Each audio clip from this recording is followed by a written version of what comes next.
Hello, welcome sa Paway Church ng Ilocos Norte.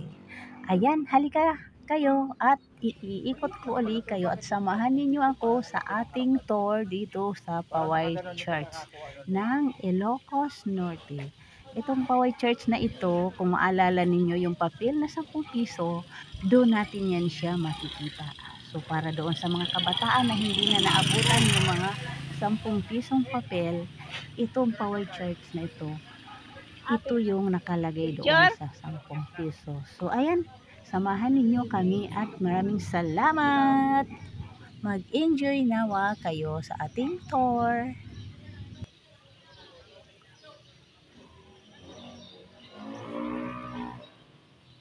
Meron naman kami taga-picture ko yan. Hindi, sa top.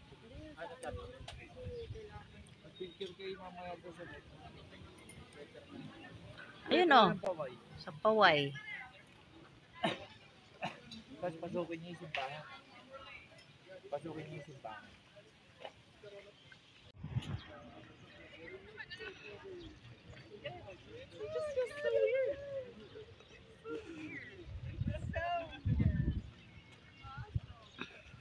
Oh, so they really force them, right? Yes. Because they have a different approach in South America or something like that.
So yun lang mga loves. Thank you so much for watching. Hope nag-enjoy kayo sa ating tour dito sa Paway Church. See you in my next video.